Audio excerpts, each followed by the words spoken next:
hello, Jeremy Borno. Let's just setting it up here.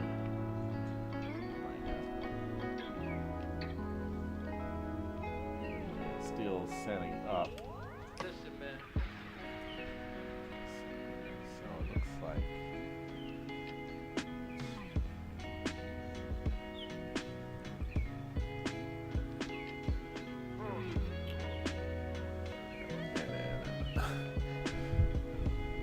Let's see.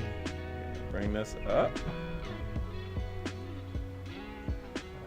Okay. Testing 1, 2, 3.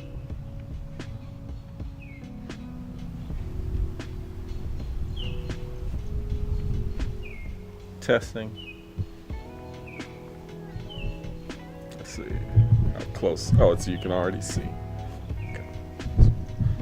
So that's very close. Try and do that, and then angle it there. Oh yes. It's like, that's a good topic to talk about. Now, let me know about these audio levels, because I might be too quiet or maybe I'm too loud. Looks like I might be too loud. Currently on my porch here.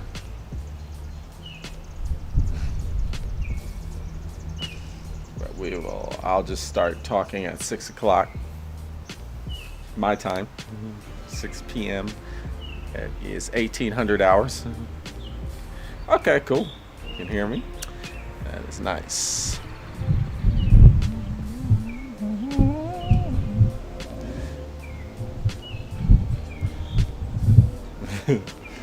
Angle this.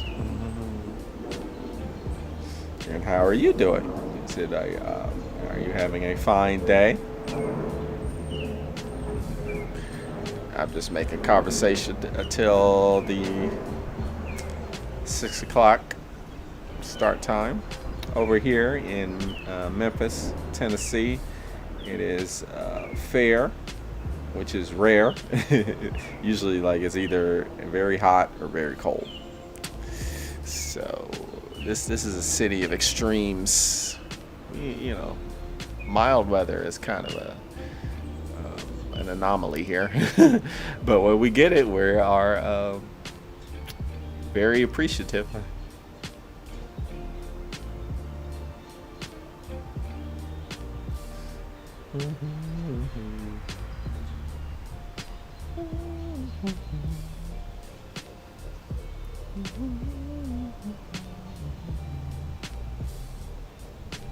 Hello.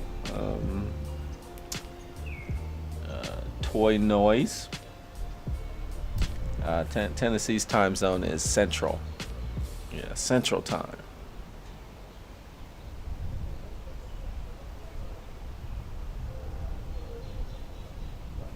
Yeah, and speaking of Tennessee, that's the state that's been really hardcore on the banning of the books. It's kind of relevant. It's kind of relevant. Not so much the state where I'm from, the American state which is California. I'm from California, so very different story in terms of books they're trying to restrict compared to here in the good old Bible Belt South, red state. It's, the philosophies are a bit different here. Okay, so 6 o'clock, I'll just start talking and, chime in if you want. Or you just, listen is fine. The term lurking, which is you just listen and not talk, that's fine too. I don't care. So today's topic is book banning and censorship, just kind of censorship generally. The drag ban, that's the thing. Which is still kind of in flux. Is still, law enforcement doesn't even know how to really enforce it because it's very weird the way it's structured, and we in the United States of America, we have this federal provision, this law that says, you have the right to freedom of expression and speech. So that kind of conflicts that. So it's kind of like you could easily, come back at this. You get the law is, attack. He tries to arrest you for something like that. You can kind of say, hey, but the Constitution says this. So it's kind of a legal maze. So I don't know if a lot of law enforcement even wants to be bothered enforcing it or not.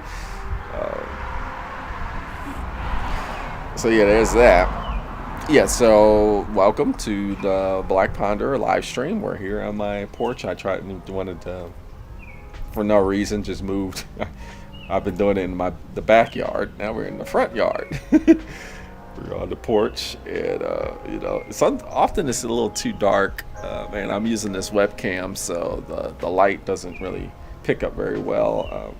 But now that we're seeing more sunlight, because we're approaching the summertime, it's nice. Let's see if we can relax. And of course, I'm prepared with the good old insect repellent, of course, because that's the thing here in this humidity.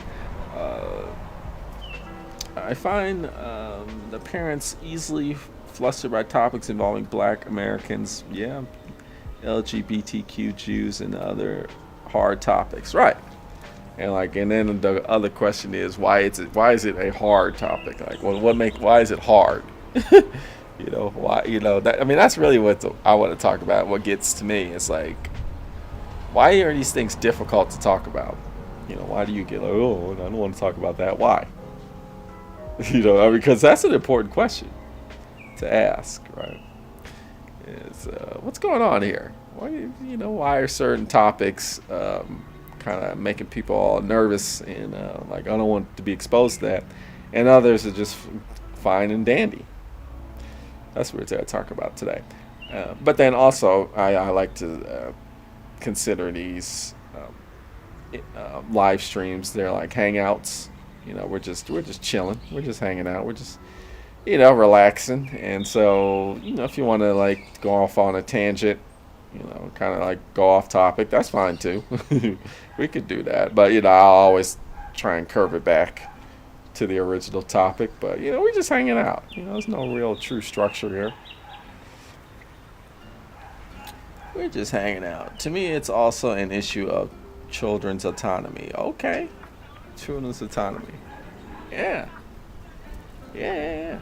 Well, we could talk about that too. But I'll just give my little intro spiel. Like, it's really, pathetic and sad and really, disturbing and frustrating. It's just all the negative adjectives that this whole like banning of books. I was reading some article. I shared it on my Twitter or all my social medias. I think it was the American Library Association. They have a department that keeps track of these book bannings and stuff like that. And they were saying how, it's been, since we've been keeping track of the banning of books and the censorship of books, it's been 20 years they've been keeping track. This is the most that has happened. There's been more appeals for book banning like ever since we've tracked this. This is like the year 2023. Are we supposed to be progressing, moving forward? I don't understand. But that's what they're saying. Okay, this book banning makes me think of the hypocritical stance on the First Amendment. Hello? Yeah, we can talk about that. And then, hi, what is God from your perspective? Oh, yeah, that's F-Rod, you really like, okay, I'm going to just go on a tangent, which is fine, but let me address Jeremy. So, the United States of America, we're so hypocritical. This country is so hypocritical. But I guess, you can say that about many countries. But, it's so blatant here in America. We have freedom of speech, freedom of expression. but we really don't. I mean, we have it. I mean, don't get me wrong. Like, there's other countries, like, Russia, China, where it's, the freedom of expression and, um, speech is much worse. So, you know, I understand. I understand from that perspective. We do have some liberties here, but that's relatively speaking. I mean, we can't just go off these very low bars. We gotta like shoot for the stars, right? And so we say we're this land of the free, but it's only free if it, like, in my opinion, it just services the status quo. The people that are in power, right? And when you start having books that talk about how the institutions here in America, they are problematic. Like the history of race in this country, and books like that kind of like question like the power structures of America. That's when the people get nervous. They're like, uh-oh, we can't be questioning our power. Like that's where it all comes to. It's okay to express yourself freely until you start like getting in the way of the people in charge, right? I mean, that's how it always is. Same thing with the whole LGBTQ, banning that whole like restriction, and trying to erase that whole side of humanity, because it throws a wrench in this whole like false concept of like patriarchy as some natural thing. Like, there's only men, and then there's the binary idea of like gender and sexuality. How like there's no such thing as gender. There's only sex, and that whole falsehood. And we've built entire industries and profit-making machines, and there's a lot of people in power that are just riding off of that whole like false concept. So when you start like speaking these truths, these facts that like go against that power structure, there's got to be people that go, oh no, you're not taking away my power. Because you start questioning these things. It's like, wait a minute, like, so I don't have to buy all these products that make me feel like a masculine, like dominating, like a superior type of person, buying into the whole idea of what it means to be a man, right? And then you spend so much money on this stuff, and it's like, I don't have to do that. I don't, or like, is these whole industries that are determined off of these lies. So I don't know, I think a lot of it has to do with that. Yeah, a lot of it has to do with that. But we could, so Efron asks, what is God from your perspective? Yeah, man. God is love. I know that's cheesy and simplistic, but that's God for me. I buy into the whole I'm into the Jesus aspect, Jesus is God. And so he was all about, love thy neighbor as you would love thyself. And, when you get smacked, turn the other cheek, and like all this lovey-dovey stuff, which I really am a huge fan of.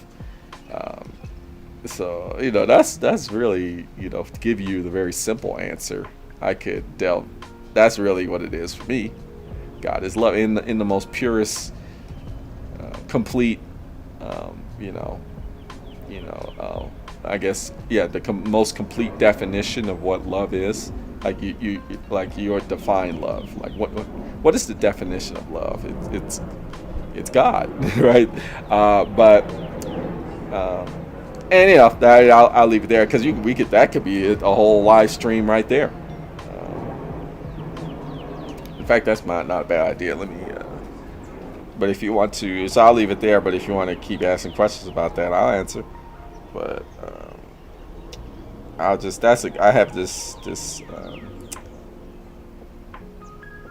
have this list of topics on my phone for live streams.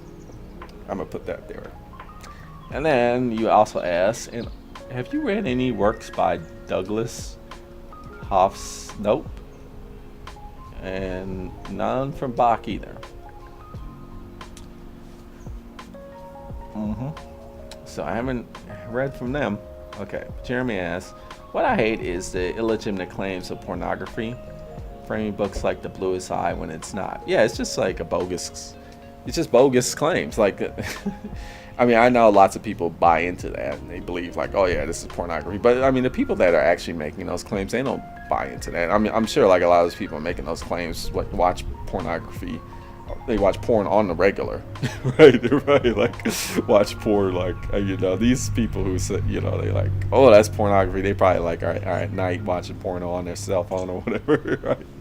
Like, I don't believe like a lot of these people that make these claims, they actually believe what they're saying. It's just lies. It's like, the bluest eye is a story that challenges ideas about the purity of America, and like, it tells the truth about race in our country. It also talks about like, the hard truths of gender. And a lot of people just don't want to like confront that, because then it challenges their worldview. They're like, oh shit, I don't even want to go there. So then they just make all this bogus shit like, like, oh, it's pornography. Oh, it's this pedophilia. Oh, it's it's the it's propaganda. Oh, it's lie. It's just, and they don't believe it. The people that are making these claims don't buy it. They're just making it up so they don't, as a front to cause some fear and propaganda. They're the ones causing the propaganda, and then now you have this whole banning thing. It's the same thing. I in my opinion, with President, the former President Trump, where a lot of what he was saying, I don't believe he was saying a lot of he was just saying shit to like rile up his base. And he was just like power hungry. He's like, okay, whatever I need to say to just make the people that support me happy. But I mean, if you really sit down and talk to him and be like, oh, do you actually believe a lot of the things you say? He'd probably be like, in his heart of hearts, he probably would just say, I don't know. Well, no, I don't care. I'm just saying this stuff because it gives me power. I don't know, that's how I feel about it. That's how I feel about it. It's the same thing with this book banning. It's like, oh, we got to protect our children. You don't care about protecting our children. You just want to remain in power.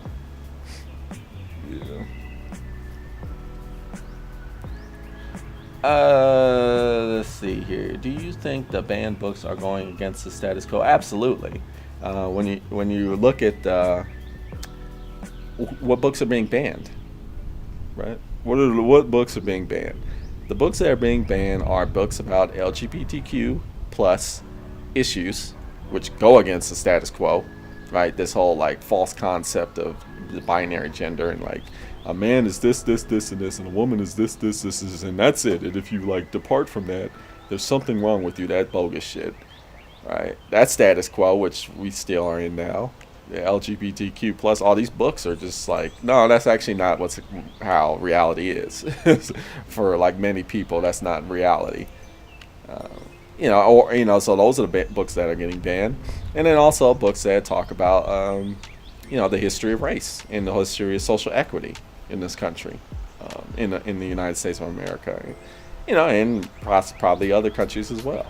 There's lots of people who still believe that race just doesn't exist anymore. Oh, we got a black president, so racism is not a thing anymore. So people who bring that up they're in some fantasy world. It's like, come on, get out of here with that. And all these things are true. Like, it's just basic history.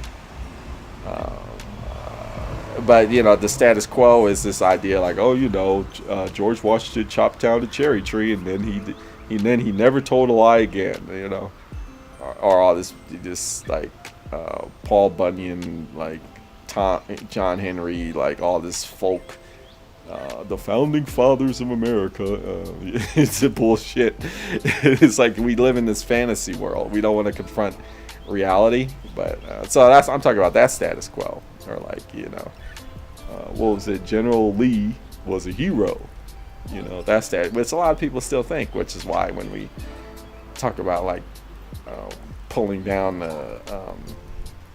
the statues, like Confederate statues, people are like, oh no, that's status quo, right? That's status quo. It's the same shit. let's see. Can you, like, you can be a Christian or conservative and read books like Harry Potter, Queer Boy, Mouse, Memoirs? Certainly. I mean, first of all, I'll read what you say. You say, if you can be Christian or conservative and read books like Harry Potter, Mouse, Queer Boy, Teenage Transgender, yeah, you know, absolutely. I mean, first of all, like, what even is a Christian anymore? We don't even know. Right? That's like not a monolith. You ask, like, I mean, there's so many different kinds of Christians. it's nuts, right? It's not a monolith. So of course you can't. Like, I mean, there's certain kinds of Christians you can't be, right? You can't be like a fundamentalist evangelical Christian and read that stuff. Like, if you start reading it and then like, oh yeah, this is true, then you best believe, like, okay, I guess I'm not a evangelical anymore, right? But if you're more like, another Christian of another kind of denomination or like faith, then okay, right? And the same thing with conservative. Like, what is even the definition of conservatism anymore? We don't even know, man. Is it like, being far right? Is that what it means to be a conservative? Because that's what we see. Like, oh, being a conservative is being red, being, and so, like, first of all, you gotta classify the definitions of, like, what that even means. I would say. And then Toy Noise. Honestly, the people looking to ban books don't even read, let alone read the books they wanted to ban. Yeah, exactly. Exactly. And that's sad, right? It's just sad. That's so true of a statement. They don't even read. We talk about, I was just talking about Christians. How many Christians actually read the Bible? It's a good question, right? I would say, like, probably less than 90%. First of all, they don't, like you're saying, they don't even read, period. But do you think they actually read the Bible? Right? So I argue, like, a lot of these people who say they're Christian, I mean, they are Christians, but it's like you don't even understand your faith because you don't even do research. Like, you don't even read your own text. Right? So, yeah, exactly. Yeah. There's so many misconceptions about things that people don't support because they just don't even do the research and read about the stuff. It's crazy. It's true. And then Jeremy Borno says, that's why I think American society is easily manipulated and awestruck by powerful figures. Well, I mean, it's true. And, to venture into, like, I think it's true. Maybe you might see this as a crackpot theory or conspiracy theory land, but I don't know, man. So, I mean, it's a fact that public education here in this country is extremely underfunded. I mean, we spend, like, in this city alone, Memphis, I think we spend like 65% or 60 to 65% of our money that our tax dollars are spent on police, and like 5% is spent on, or less than 5%, I think, is spent on, like, public education, which is, like, absurd. But it's not absurd if you really think about, like, why would you do that? And then, that's when we talk about philosophy. Philosophy, now we're getting into the philosophical implications of, like, education is power, right? So if you, like, your populace is uneducated, they're not powerful. And then you invest all your money in, like, social control, like police, it further, restricts power. And then, of course, higher education here in the United States of America is absurdly expensive. Why? Right? Jeremy already knows what's up. The reason why, I mean, it's many reasons, but ultimately, it's because, education is being restricted. They don't want people to be educated. I'm talking about the people in power, right? Because you have more education, you have more power. So they're like, okay, let's, like, block that out of the realm of possibility for most people who can't afford, like, $100,000, for a 4-year degree. which is sadly it costs that. I mean, it could range from 50,000 to 100,000. I mean, that's a huge range, but 50,000 is, and that's pretty cheap actually. Here in this country, a bachelor's degree for $50,000, you made out like a bandit, which is like nuts, right? Because that's like 10 years of paying off student debt. And then like we have our current president, President Biden. Everybody's disappointed because he's like, they wanted him to fight for, student debt relief for everybody, right? Like that's what Bernie Sanders, one of the people that was running, who's a lot more left-leaning. He's like, I want to get rid of debt for everybody. Biden's like, no, I'm a bit more in the middle. I'm gonna just do like 10,000 to 20,000, which is like a fraction of what college is worth. Which is like, okay, I mean, at least he's doing something, I guess. But now he's getting sued by a lot of Republicans because they're like, no, you can't do that. That's not within the realm of the president. I mean, he's getting sued for that. Just like asking to forgive like a fraction of the cost of college. He's getting sued by Republicans for that. Like, really? I mean, that's how backwards we are in this country. It's just nuts. But yeah, there we go. Let's see. Our politics is based around strongman figures. It's winner takes all, which that's true, and it's the whole patriarchal capitalist a falsehood that we live in currently. This survival of the fittest, and like it's a dog eat dog society, and there's only winners and losers. It's a zero-sum game, and a starvation economy. That's how the world works, and all this bullshit. And, survival of the fittest isn't even something like Darwin himself. The whole idea of like the strongest are the ones that win. That's not even what Darwin meant when he coined that phrase. But it just shows you like, yeah, people don't read. but there you go. But yeah, that's all like stupid idea of like life as a competition, and like somebody's gotta lose, so I'm gonna be the winner and you're gonna be the loser. It's like we're just living in this messed up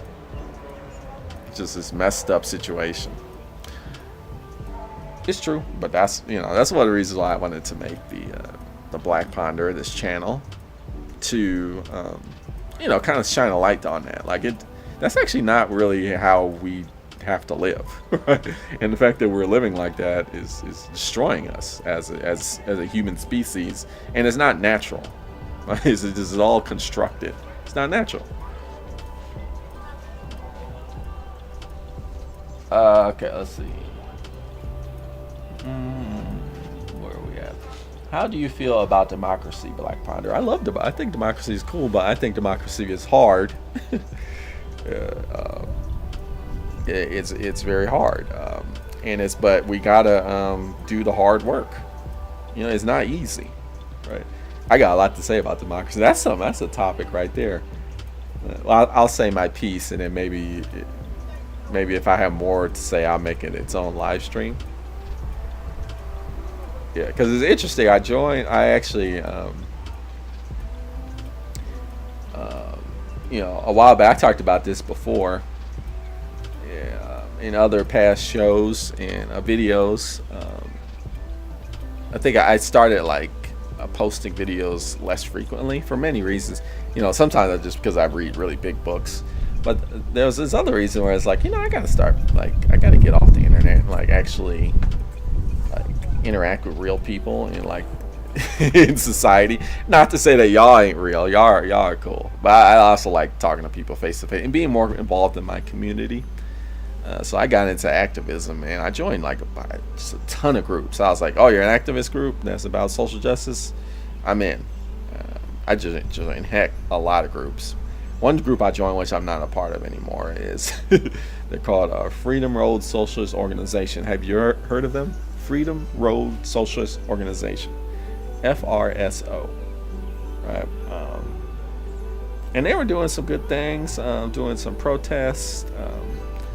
And it was even like geopolitically, it was globally focused. They did the first thing I saw them do was a protest about freeing Palestine because we have some Palestinian population here in Memphis, believe it or not, as well as a Jewish population. And there's a few groups that are Jews in alliance with Palestinians with that whole thing about how the Palestinians are getting discriminated against, or their land is being exploited and taken away by the Jewish right-wing power structure, which is not to say so there, but there's a lot of Jewish people, Jewish Americans that are against that. They're representing us. We don't feel this way. Palestinians need to be treated equitably, and so there's all this stuff going on with that movement, and the FRSO group was doing it, and they were doing all types of other things like criminal justice reform and just all types of good stuff. So I was like, oh, okay, I'll join you guys. But then they started talking about. Then I learned basically they're a Marxist-Leninist organization, and I was like, I don't know too much about Marxist-Leninism. I've read Marx, but I don't know about that theory. So they had all these workshops where they would teach you it. And I'm like, okay, cool. I would like to learn. And the more I learn, I'm like, wow, this is just a fucked up ass ideology. I mean, it's cool in like some parts, but they don't believe in democracy. Marxist-Leninism is not. They don't believe in democracy. They're actually, they believe in dictatorship, authoritarianism, which maybe some of y'all are knowledgeable know already about that. The dictatorship of the proletariat, which is the working class. Dictatorship of the working class. But, they buy into that whole thing, so they don't believe voting is a thing they ultimately do not believe in. They believe that certain people just don't get it, and they have this whole like naming structure for it. There's these certain people don't get it. Some people are like kind of on their way to understanding, and then there's people that really get it, and those are the people who need to be in power. The people that don't get it, they don't have a right to vote. It's like, man, I'm out of here. I don't believe in that. And what do I feel about that? It's a cop out, and it's like just it's just you saying like, oh, I don't want to do the hard work that's necessary to get more people involved in democracy. It is hard, right? Lots of people don't vote because they throw their hands up in the air and they're like, oh man, I didn't get I wanted, for example, in America, I remember I had a lot of friends who, there was this senator from Vermont, Bernie Sanders. Great, he's cool, he's awesome, but he tried to run for president and it didn't happen, and Hillary Clinton got the Democratic nomination, and all these friends of mine were like, well, fuck it, I'm not voting anymore, I'm out. I'm like, I'm not going to be involved, I don't care. And it's like, no, you can't do that. You can't do. And so as a result, in my opinion, that's how Trump became president, because a lot of like people who would have voted for Hillary Clinton was like, hell no, I'm not voting for her. They're the same person, which is like ridiculous, right? I'm not saying Hillary Clinton is like an angel, right? but I'm saying like these false comparisons is like you do sometimes have to pick the lesser of the two evils. And then also like it's not all about just voting, right? Voting is just like a small aspect. You also gotta like do other civics. Like you gotta like go to town hall meetings, and you gotta write your senator, and you gotta like support the people running in politics. You got to be more involved politically, right? Too many people think like, oh, I just vote and then that's it. I'm done. I don't have to do anything else. And it's like, no, right? So when I think about democracy, I believe in democracy, but I think too many people don't understand how hard it is, and it takes work, and like the common citizen has to like get involved, right? And that's why democracy in many ways is failing, because a lot of like average Joes and average Janes They're like, well, I don't want to do any more than vote, and not even just vote for the president. Even like I just want to vote for president. I don't care about. I don't participate in voting for mayor or senate or like representative or like all these other offices, which are probably more important, right? Who's passing these book bans? It's not the president, right? It's these your local representatives that are doing that. So that's what I feel about democracy. But that might be something to delve more deeply in. I'm actually going to put that on the list. What democracy? How can democracy improve? Question.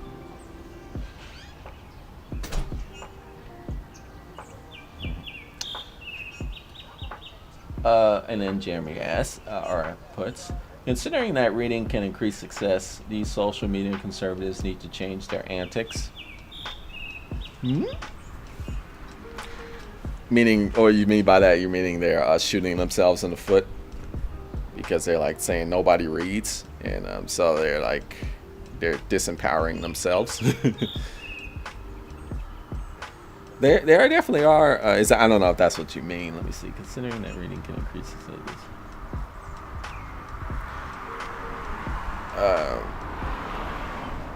They are shooting themselves in the foot with these really strange right-wing ideas. Like another issue here is gun rights. Right, gun rights is the. See, I'm from California. Now, California, California is considered this liberal haven, but California deals a lot with gun violence. Like I'm from Oakland, California, and during the 90s, Oakland, California was the murder capital of the world. Right? So it's not like, guns are not a thing. Gun violence is not a thing in liberal or like blue states, right? But I don't know. It's like here in the South, it's like a fetish. Like it's a fetish. Like people just have this weird fixation on the gun as like some sort of like it's almost like a sex toy or something. It's a vibrator. It's like this like weird. It's kind of like people who have foot fetishes. No kink shaming. If you're into, like it's like it's just weird how people are just here are like just so obsessed with just guns. It's like it's just this fantasy they have, and there's so many people have them. But we've been dealing with a lot of gun violence as of late, like a lot, and people are finally starting to be like, okay, enough is enough, right? We need to start doing some control. But these right-wing people, government officials they're like, no, we need to push it further. No gun permits. We're going to decrease the age from 21 to 18 who can have a gun. And, all these relaxing of they just want you to be able to just walk into Walmart or Target and just buy a gun. Anybody. Right? And finally, they're like starting to shoot themselves in the foot because people are like, no. I mean, that's just stupid. Right? Even like people who are kind of gun lovers, they're like, okay, it's getting a little bit too much. So their support is starting to wane. And I don't know if they keep on that position, will they remain in office? Will they get voted in? It's getting kind of questionable. So in that way, they are kind of shooting themselves in the foot, kind of like harping on this, like, oh, guns for everybody. This whole like Clint Eastwood, John Wayne, like fantasy Wild West, like gunsling, gunsmoke type of bullshit. I don't know if people. I think people were starting to be like, I don't want to like vote for somebody who's like into that weird ass fixation, because I send my kids to school and now I don't want like my kids to get killed, and it's crazy here in the United States of America. We have that worry, we have that concern, like my kids could be shot in school. Like we had that's a real world issue, like everyday concern now, which is like nuts. And like nobody, we're not, our government isn't trying to do anything about it. It's just, in fact, they're doing like stuff to like make it happen even more, the likelihood to happen further. So yeah, so they are kind of shooting themselves in the foot. Okay, then Efron asks, what's the distinction between philosophy and mysticism in your opinion? Oh yeah, well there's a big difference. I mean, I'm not too hip in mysticism. I mean, the only I don't really know what mysticism is. I mean, what are you referring to when you say mysticism? Are you saying like that New Age stuff? Like, are you talking about like, um, people who get crystals and they believe in the energy in the crystal, or like, I guess you're not talking about that, or or like the people who are into the Ouija board or tarot cards. Is that what you're talking about? Which that's not philosophy. That's yeah, that's like, I would say that's mysticism. but is that what you're referring to? Because that's different. So what do you? I'll ask you. What do you mean when you say mysticism? Do you believe in the end times as a Christian, and do you think we're close? No, no, I don't believe we're close. I mean, how many times do we say we're in end times? Like that, people keep saying like we're in end times all the time. It's like, I mean, show me an era where people were not saying this is the end time, but no, it's like and back in the Cold War days when people thought like, oh, the world's gonna end because we're gonna like die of nuclear war, right? Or I remember there was that big thing with 2000. Wasn't 2012 was supposed to be like based off of the Mayan calendar or something? But you're saying with Christian and the rapture and all that craziness. Um, I don't believe we're in the end times. A lot of that end time Christian thinking is not even in the Bible, like the rapture and this idea like Christians are going to get beamed up, and the people that are going to get left behind are going to be non-Christians. That's like not even in the Bible. Like that, they get this. They like Christian fundamentalists or like evangelical fundamentalists. They read Revelations, which is like a highly metaphorical book, and it is meant to be metaphorical. It's not. It's actually, the book was not meant to be read literally. And for during the history of the Bible, most of the throughout most of the history of the Bible, the book of Revelations was not taken literally. It was taken as like a metaphor or like some sort of like symbolism. Right. It's just very recently, like I think it was like in the not in the 50s, I think, even maybe like the late 60s.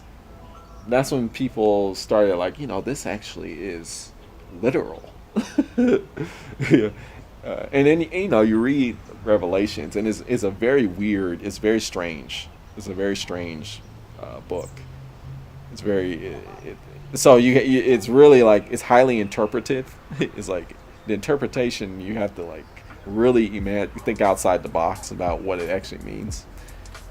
And so, this whole like idea of the end times and rapture and like Jesus' second coming and all that, a lot of that is just like dogma and interpretation that's like not rooted in like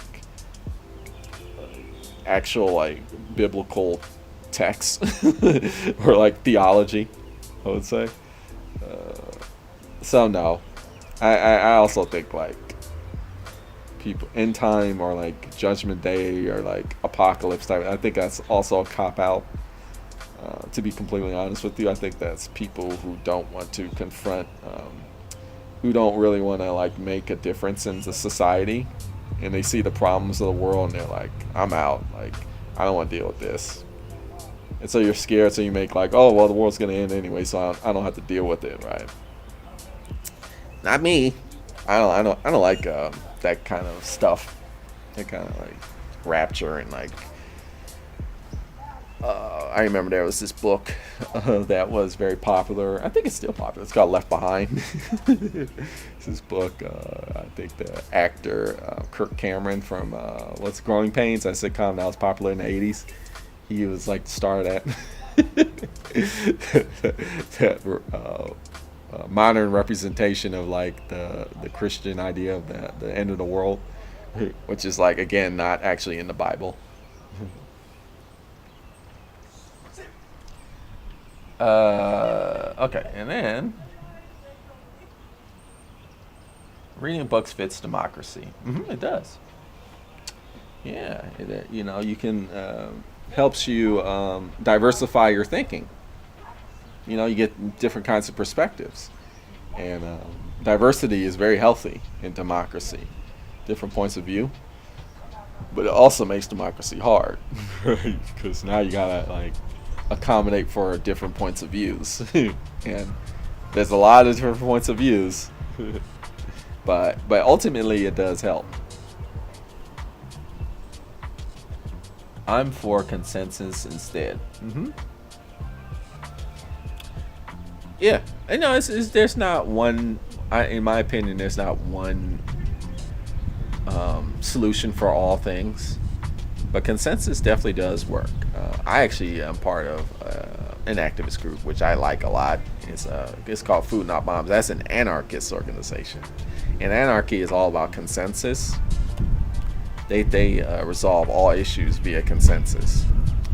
However, there are we've run into situations where consensus doesn't work. It works a lot for many things, and it's ultimately, it's a great tool. But there's some situations where like somebody has to be like, no, we're doing it this way. Right. And we can go more into that if you want.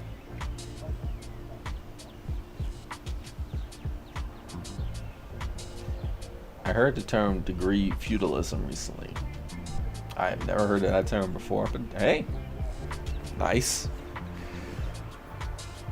Jeremy says, I believe teenagers or preteens should read books like I mentioned to push themselves out of their comfort zone. Sure.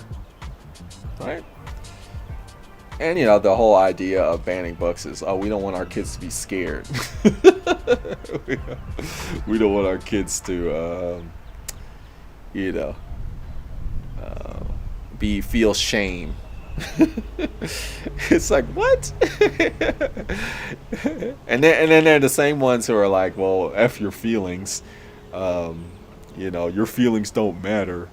They're the same people who are like, there's the truth and then there's your feelings. And then they turn around with this hypocritical stuff like, oh no, these books, they hurt my feelings, and I want to protect my children from my hurt feeling. And like, sometimes you gotta have your feelings hurt. Sometimes you do have to feel shame. Sometimes you do have to be in conflict. These things are important to like expand your thinking. All right.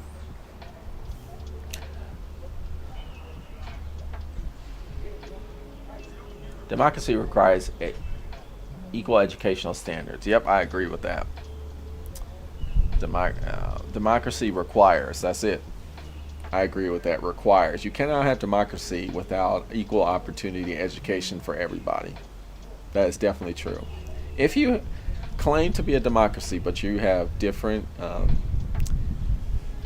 certain people cannot access education, then your democracy is going to fail. It's going to absolutely fail, because you need to have an educated populace. So and that's one of the that's why that's what makes democracy hard, right? That's one of the requirements. So I agree with that. Who is your oh, hello, Kalam Sufi. Who is your favorite philosopher? My favorite philosopher of all time, I don't think they would consider themselves a philosopher. I think they would consider themselves a critical theorist. Critical theory is the field but in my opinion, they are a philosopher. Right? And that's Professor Judith Butler, who's still alive today. And I do have, although I say this, but am I regretful? I don't know. I do have one regret in life. I didn't even realize. I was able to attend the University of California, Berkeley. I attended that school for like a year and a half, but I hated it. I hated the school. I just didn't like the experience I had there, so I left and I went to another school. But that's where my favorite philosopher teaches at that school. If I knew that, I would have stayed, and I would have stayed. But would I have though? I mean, I don't know. I don't know. Would I have though? I don't know, because my, I wasn't really into philosophy like that back then, like I am now. I was studying computer science, and also I had this idea, like, yeah, it's probably not very practical to get into philosophy, which that's a real concern in terms of like how you're gonna make your money. Like, it would be very difficult, especially nowadays. A philosophy degree, what kind of weight does that have in the marketplace? It's sad to say, but these are the things you got to think about. Definitely, my computer science degree has helped me out just financially. It's sad to say to break it down like that. So, I mean, do I have regrets? No, but I would say, like, if I were to travel back in time, well, I don't know, maybe very bad things would happen. But I would like to see, like, if I were to go back in time and like, no, I'm actually going to change my major to philosophy, and I'm going to take classes under Judith Butler. Judith Butler is the person who wrote this book called Gender Trouble, which is like kind of like the start of a new field of philosophy called gender theory. Kind of like one of the starters, one of the innovators of third wave feminism, where feminism as it relates to like intersectionality and the concept of intersectionality and gender, just generally, like the non-binary type of gender, that realm, which we're kind of still in terms of feminist theory. That's my favorite philosopher. And then you say, Jeremy Borno, do you think there's a difference between publishing stories in movies, shows, and books? Mm-hmm. Yeah, that's the difference between those mediums. Yeah, there's a difference between movies. I mean, that's why, you see a lot of books turned into movies, and the movies aren't as good, right? Often. Sometimes they can be better. Sometimes they're just as good. But, you see that kind of like the book is being turned into the movie, and the movie turns out like, okay, this is very different from the book, right? Because they're different. And same thing with TV shows. Very different medium. So yeah, there's definitely a difference. What are the differences? I mean, it also depends on what era we're talking about. Because television used to be a lot more episodic, like meaning each episode would have a contained story. But that's not really the case anymore, is it? With TV now, they have these long ass arcs that they don't even resolve the story within the seasons. It's like it takes multiple seasons to give like a resolution. Some TV shows, they just never resolve the arc, the conflict. And that's considered good TV today because it's more like believable, apparently more realistic. I don't know about that. I like episodic television, stuff like from the 90s. And then it just depends on the area you're talking about, what the differences are, but there definitely are differences.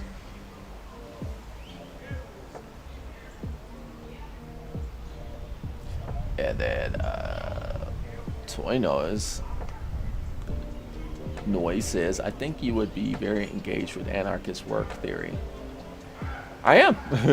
I am very engaged in anarchist work. So I'm a member of this group. It's called Food Not Bombs. You may have heard of them.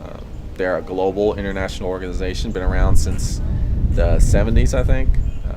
They were a response to maybe the 60s. I hear they were a response to Nixon, I believe, President Nixon, who was like really invested in the Vietnam War.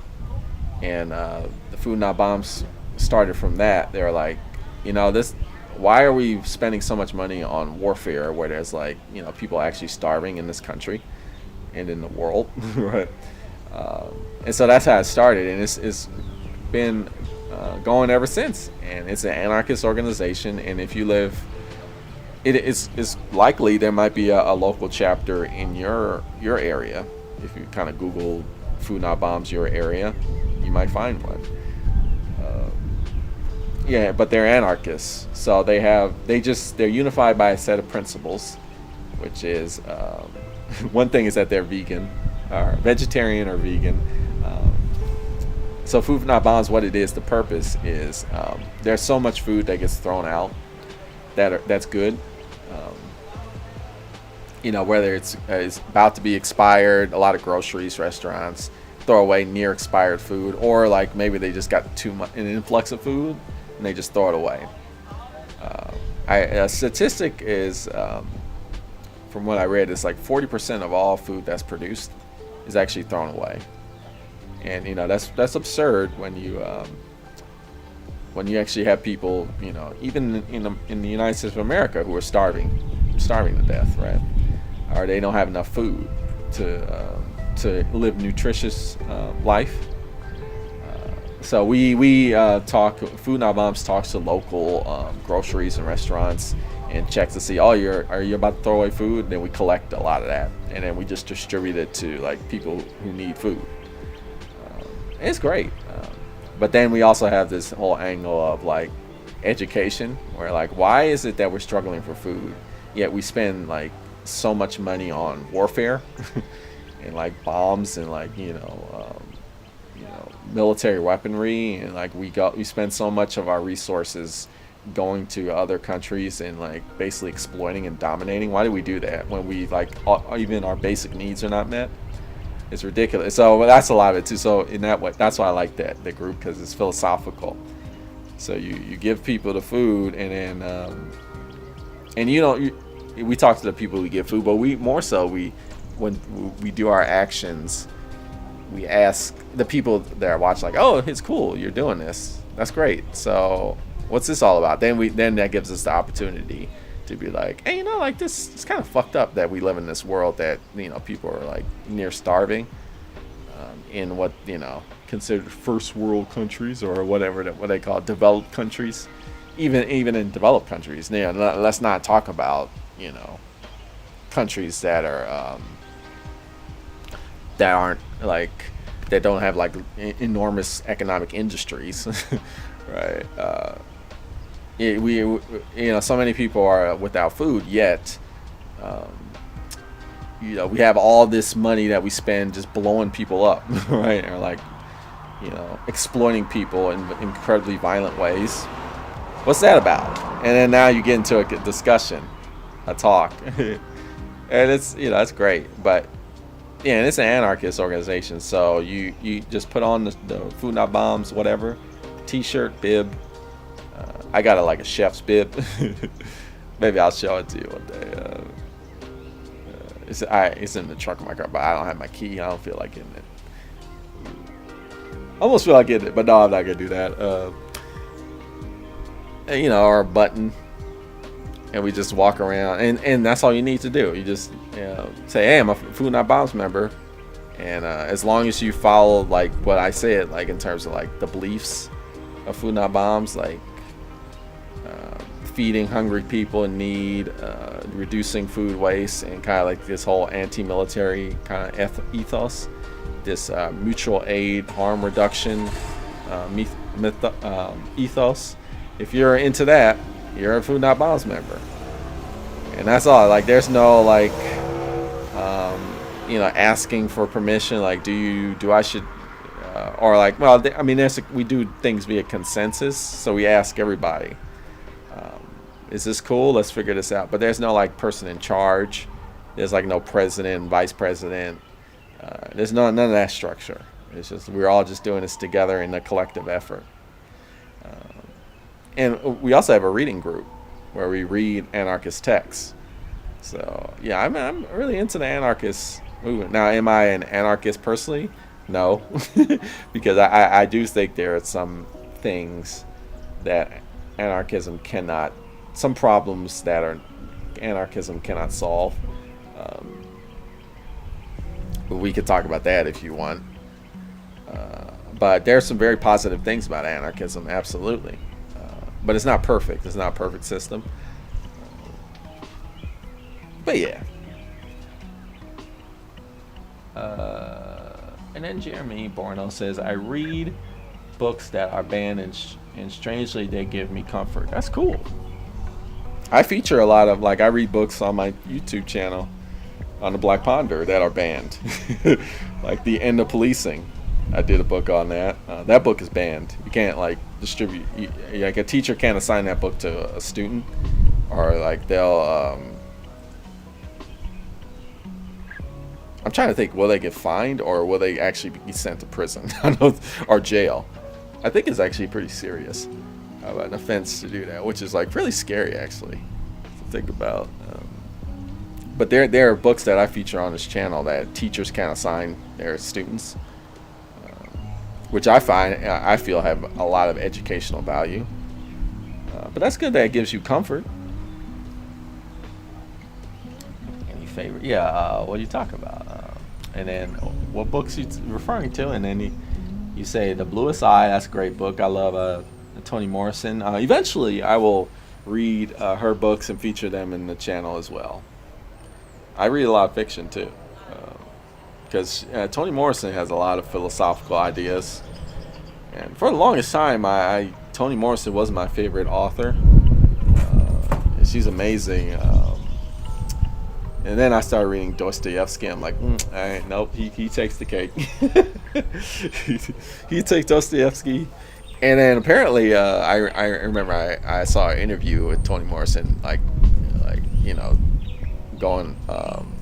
Doing a fangirl on Dostoevsky. Toni Morrison also loved Dostoevsky, so I didn't feel too bad. I'm like, well, she likes it. The Great Gatsby. I have actually not read that book. Yeah, that book has famously been banned. That's funny. Grapes of Wrath and Mice and Men. Oh, okay. Those books I had. Well, I did do The Grapes of Wrath. Did I do Mice and Men? No. But I did do The Grapes of Wrath. I have a video on that. Because Grapes of Wrath has a lot of philosophy. Mice and Men actually was a book that reinvigorated my reading life. I'll never forget when I read Mice and Men. I went to a public school, and in high school, they had this thing. It was called silent reading. It was so fascinating. Silent reading. So it was this time frame. It was 1 hour. It was in the middle of the day, and it was 1 hour. You just read. You just read whatever. The teachers, and you got it's a complete silence. You just go into a classroom, one of your classrooms, and it's just complete silence. Right. And you just read. They don't tell you what to read. You just read whatever. I just read Mice and Men. A lot of people didn't read. They just pretended to read. They just put a book in front of their face. They like pretended to read. This is before cell phones, right? I'm old. So I don't know what people would do. But a lot of people didn't read. I think a lot of people just looked at pictures and stuff. But I read Mice and Men during that. One of those silent reading sessions, and man, I was blown away. That book was so epic to me. I'm like, whoa, I can't believe it. Either way, that book, no spoilers, no spoilers, but I like the books. I was talking to somebody that was saying like, hey, that book really didn't do it for me, and I was surprised. I'm like, really? Okay. So I just say that where it's like, if you read the book and it's like, it isn't all that. Um, don't blame me, but I was very moved by the book.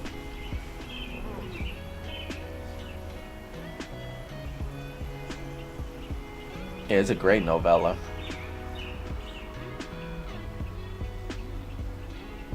Cool. Okay, so what Jeremy meant was reading has so much benefits for career, business, and social media. Conservatives should adapt to diverse people.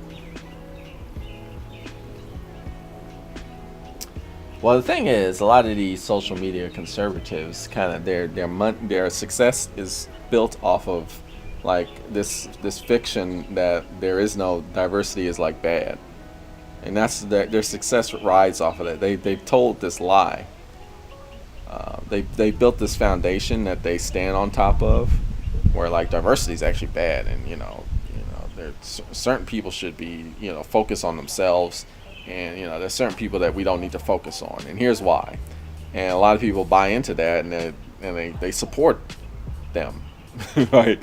So if they start like talking about diversity is good, then their whole platform will just be destroyed. Right. And so they and so how I see it is like a lot of these conservative social media nut jobs, I would even say. um, like they're kind of riding on this idea like diversity is bad.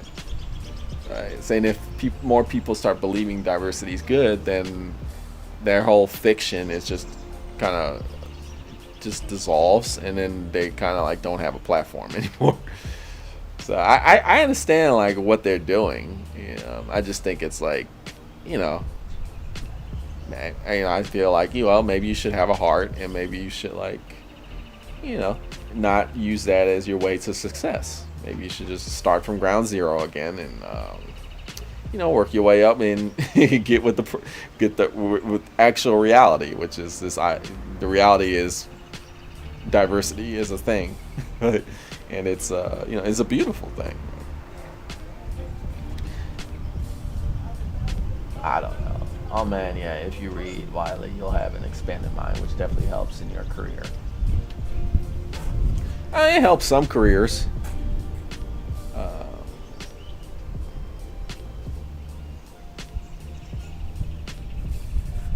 Yeah, it just depends. I mean, I think it helps personally you as as an individual. You can like, but if you work for an employer and all your employer wants is like just labor, like I just want you to input these numbers into this computer, right? That's all I want. Or like I just want you to put these boxes in this container. That's all I want you to do. Or whatever, I just want you to ring up the people who are buying fast food. Right. Then actually like reading books doesn't help, right? Because it's like you start aspiring for different stuff. You start being like, actually maybe like putting like scanning like 30 packages per minute is not the most important thing in the world. Or maybe like making rich people richer is not the most important thing in the world. Analyzing like the statistical data of why 2-ply toilet paper is not as good as 3-ply toilet paper. There's more important things, because I read the Bluest Eye, and it turns out like that it really doesn't matter a whole heck of a lot how much ply my toilet paper has, but there's like there's whole jobs that are based off of like convincing people why they should buy 3-ply toilet paper instead of 2-ply toilet paper. Right? So that's what I'm saying is like a lot of like this is why people critique capitalism and our consumerist culture, because it people just become kind of these blank, mindless laborers. And kind of like it takes away the humanity out of it. Like people don't really like think about like things that are like actually important in life. Right. And then if you start realizing that like a lot of these jobs that generate a lot of capital and a lot of profit, they'll just kind of just go away. Right. So so my point is like there are many jobs where like reading widely doesn't matter at all. You know? And so the argument is maybe we should like structure our society where those kinds of jobs are not like required for survival. Right. They're just like they're like doing chores, like cutting grass or something.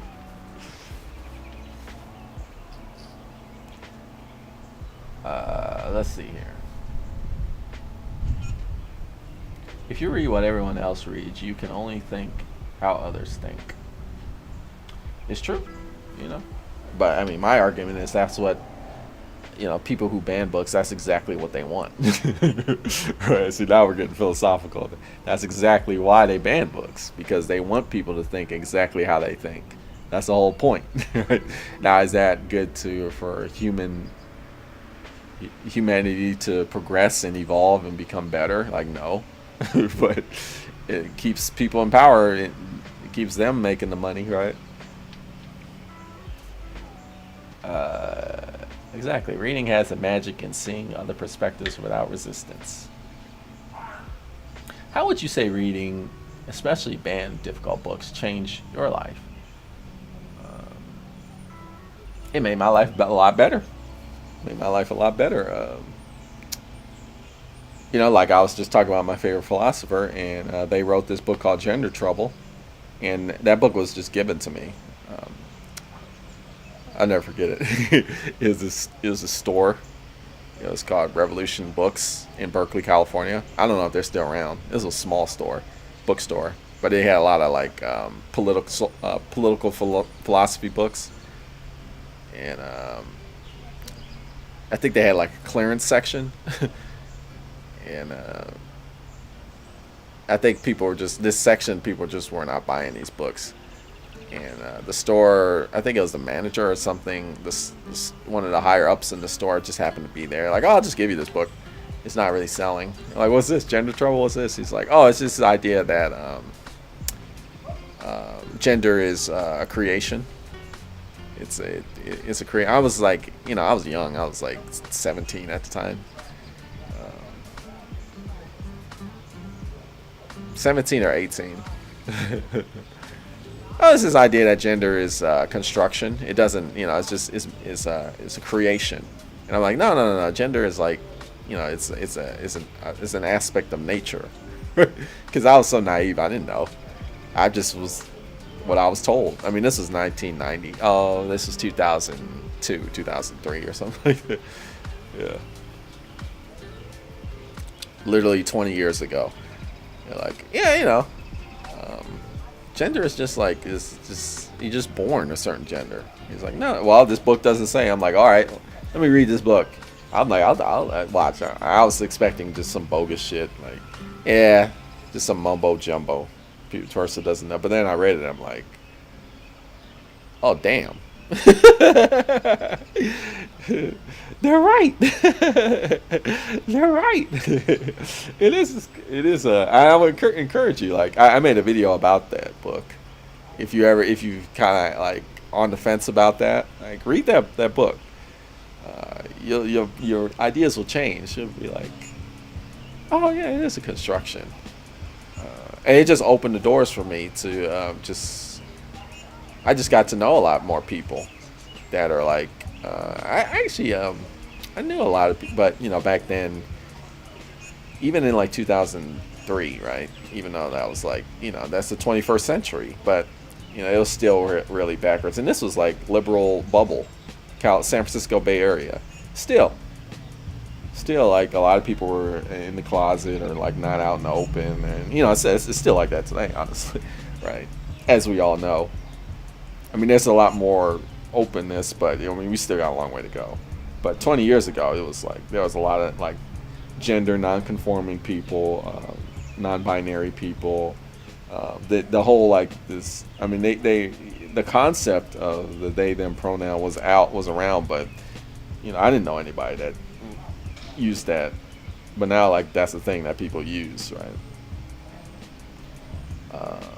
But I started like becoming after I read that book, and these people who were non-binary and transgender people as well would talk to me about their experience, and I took them, I more seriously, thanks to that book. It's a shame to say that, right? See, that's what we're talking about, where it's like, you read difficult books and then you start having the shame because it's like I didn't really take the kind of identity seriously. Like, oh, that's not really a thing. It's just people just make that up in their minds. But it's actually a thing, right? It's a construction that creates a reality, a truth. It's a truth. So I was able to. That book allowed me to take many different kinds of ways of being more seriously, and I met a lot of my good close buddies.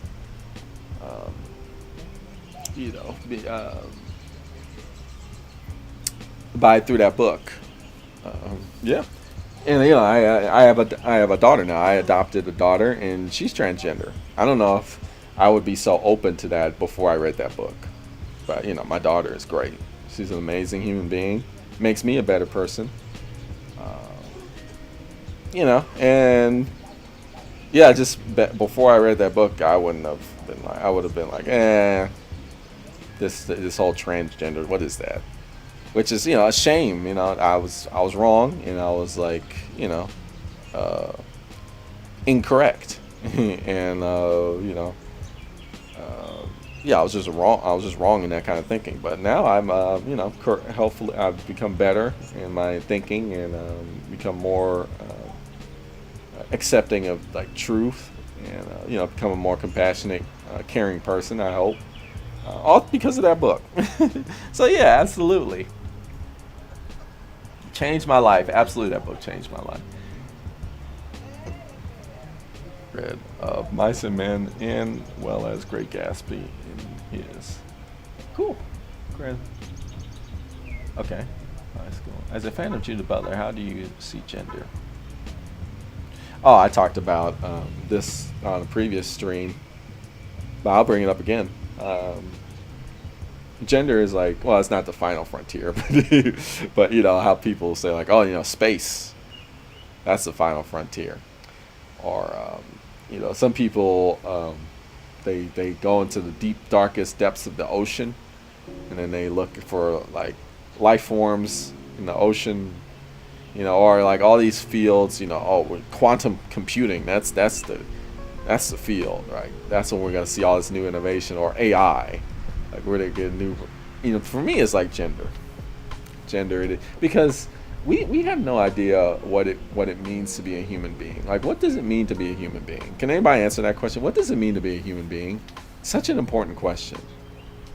Such an absolutely important question. More important than like what's in outer space, or although what if you learn about outer space, that can give you some insight on what it means to be human.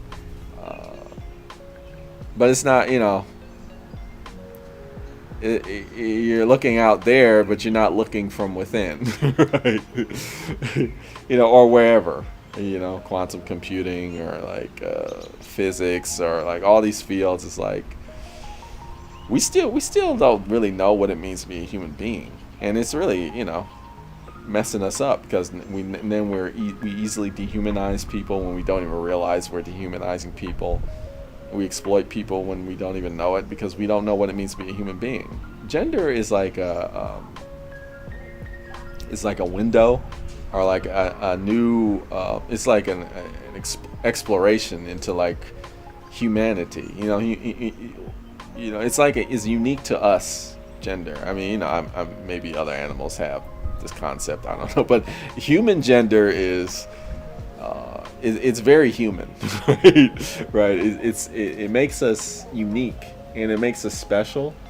This whole this whole notion that you're either a man or you're a woman. right? And if you're a man, you're this, and this. And if you're a woman, you're this, and this. And it's like we classify people into these boxes that don't exist, and then we don't allow them to like be the true person that they are. And then we don't allow them to be. So then we don't really know what it means to be a human, because we're seeing people not who they are. We're just seeing people as what they're told they're supposed to be, right?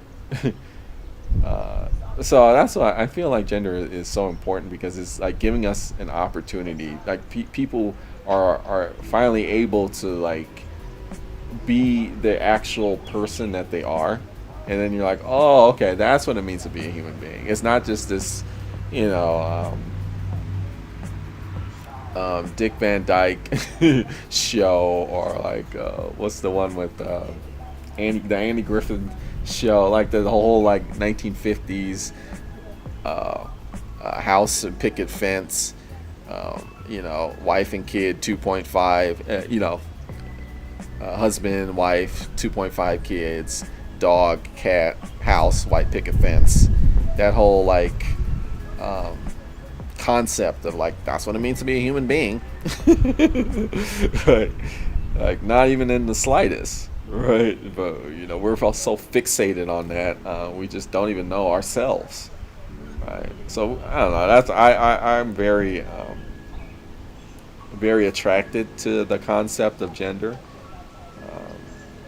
And like the reality of gender. I think it's like it allows us to like study, to learn what it means to be a human being. I don't know, so That's how I see gender. I'm getting interested in the humanities. They are essential in keeping society civil. yeah, the humanities, yep, history, English, languages, philosophy, the liberal arts. Yeah, because we're kind of obsessed with mathematics and science, and it's not like the STEM, but it's not like it's only certain STEM: science, technology, engineering, mathematics. It's only certain fields. Like it's not like theoretical mathematics. It's just like mathematics that can help you engineer bridges and stuff. Right? Applied mathematics. It's not like when we say sciences, we're not talking about anthropology or sociology, right? Those are sciences, but the STEM is more referring to like chemistry, biotechnology, things that support big businesses. That's the problem, right?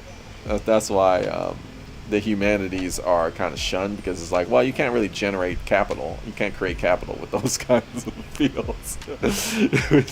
which again, this is like we're critiquing capitalism.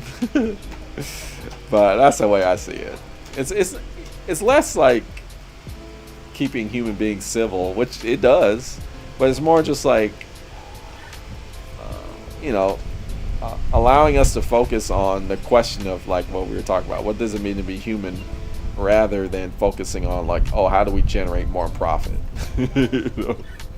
Which is kind of, we're in that zone right now. How do I become richer? Hustle, make more money.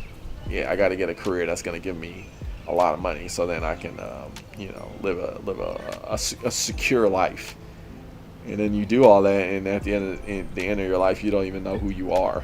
Right? You have no idea who you are. You just have this big bank account, right? Which, unfortunately, you do need money to survive, but at the cost of not understanding yourself. It's just sad. Are you a young person? Oh, I'm sorry, I skipped. You can have humanity careers like activism, librarian, and public policy research. Yeah, no, those are great. Libraries are awesome.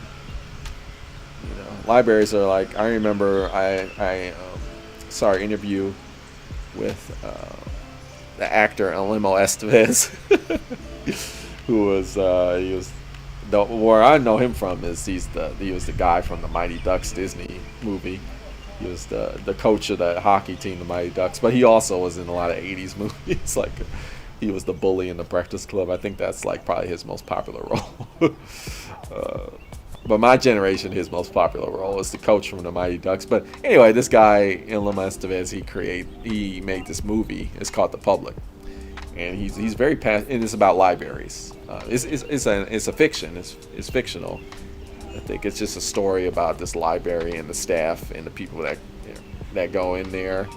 And he just went on this whole like speech about, he's very passionate about libraries. He's like, yeah, libraries are so great because they're the probably the only place where all social economic classes, races, religious affiliations can just go there and they're all equal. They're all equal. There's like nobody's higher than anybody. Like you go in there, you can even be homeless, right? Or you can be like a millionaire and go in there, and you're just, everybody's like knowledge. And then of course, like he was talking about how like it's a haven for people who like or don't have houseless people, and how they that's their one place where they can like chill and relax. That is not on the street. So he was like, it's very important for like you have that kind of public space. And to that end, it's like you can relax because it's like there's all this educational opportunity. You got books around you. They give you free workshops. The library is a beautiful place. So he was all about how we should be funding libraries, and the fact that we're like defunding libraries is like horrifying in his mind, which is true. I'm totally on board with that. I got a little respect for Enlil Estevez. Enlil Estevez is also the brother of Charlie Sheen, who was like that guy who went on that crazy like winning. And then he's also the son of Martin Sheen, who's also a famous actor. Just asides. Are you a young person wondering about your career opportunities? I also take part in Food Not Bombs. That's great. That's great. Is that a joke for me? Yeah, that's cool. And Food Not Bombs members in that represent. Are you asking me, am I a young person, or was that a joke? Because I'm not young. I'm not old, but I'm not young. I have a career. I got a 401k and a pension plan. Ugh. I'm not proud of it, but you do what you got to do. You got a retirement savings account and all that bullshit. And, so I'm not like naive. I understand like money is necessary for survival. But that's kind of sad because then I have to put so much focus on that instead of like things like this.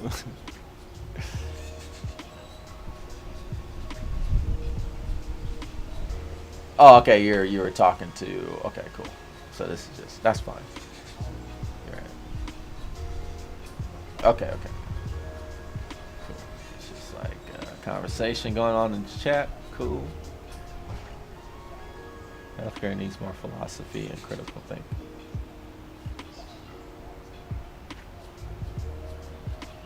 Yeah. There's some hospitals. So I saw the chat.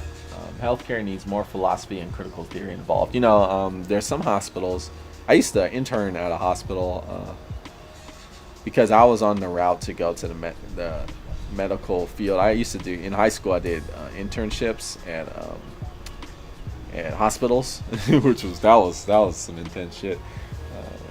Because one time I was in I did one in the ER of this. I forgot what they call these kinds of hospitals. The ones that are like, I forgot what they call it. Like they're like the hospitals that are more open to like everybody. So you get to see like everybody. And I was in the ER, so you would see like crazy shit. There's a name for these kinds of hospitals. The ones that are just like they're huge and they basically like. People from the street, ain't just anybody goes in them. It's not like these specialty hospitals where they're kind of like up on a hill, and they're very expensive. Even though all healthcare is expensive, even the ones I went to. But man, I see some shit. I remember I saw a guy walked in. I mean, just all types of shit. Maybe I don't want to be too disturbing, but I do remember there was a guy that walked in with his eye was in his hand. He pulled his eye out, and he just walked in with the eye in his hand, and he was like, "Yeah, the devil told me to do it. The devil told me to do it." He just kept repeating that. I'm like, "Well, shit." I was like 16 because I was a little intern. I'm like, "Shit," and then the doctors there were like, "Yeah, no, you've seen this one before." Like, what the fuck? And then I worked at a children's hospital, and I worked in. I interned, which is like, less than, you get a stipend, so it's less than minimum wage, but you don't do, it's more educational. You don't really do actual work. You do some work though, but it's not like, I'm not complaining that I made less than minimum wage. But I remember I was at Children's Hospital, and then I worked in this department. It was called Pediatric Oncology. And I'm like, what is that? Pediatric oncology? I don't know. I didn't know anything about medical words. Pediatric oncology. Pediatric is children. That's the medical word for children. Oncology is the medical word for cancer. So literally the department was children with cancer. And it was like terminal cancer. So I'm like, oh shit, you put me in this department? And so I was the person that would just hang out with these kids, that was an enlightening experience. Some of them were my age. Some of them were a lot younger, and they had terminal cancer. Yeah, that was crazy. Many of them didn't. The cancer took them out. Sadly, there were some though that they were able to do something medically, and they still survive. A few of those patients, I still know them to this day. We talk on Facebook. So it's crazy. But I got a lot of perspective from that. That might be something to talk about. I just mentioned that because I remember these hospitals had an official philosopher. I don't know what the job. I forgot what the job title was, but it was an official philosopher person, or like ethics. He was like director of ethics or something. And they were the person that would, when you had like really difficult question, life or death, like, oh, should we pull the plug because this person is like unaware, they're in a vegetative state, but they're facing like these really difficult like questions. Should we do surgery on this person without their consent? It's going to keep them alive, but it's going to leave them like with lower quality of life. So what should we do? All these philosophical questions like that. And they were questions of philosophy. So they would ask this person, and it was a job. It was like he was basically like a professional philosopher, but it was like, they're not talking about like abstract stuff. They're talking about like really serious life, or death situations. The decisions that they would make would have, enormous impact. I was like, man, I don't want that job. But somebody was doing it, and they were philosophers. I remember going to the office when they had like all the Stoicism books and like all these transcendentalist works and all these. They had Sartre and shit. I'm like, okay, this guy's a philosopher. So yeah, that's definitely a job you could get into. I don't know if I don't know how many hospitals still have those kinds of jobs. I'm just readjusting my mat and chair here. I eventually so I was in an internship for healthcare, but I eventually left because I was like, man, I want to study computer science because I want to make video games. That was my dream. I wanted to become a video game developer. So I was like, yeah, I'm out. So I was going toward that healthcare path. I just realized I'll be right back. I gotta feed my dog right quick. Let me see. Be right back. BRB. Be right back. Don't go nowhere. I'll be right back.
I'm back.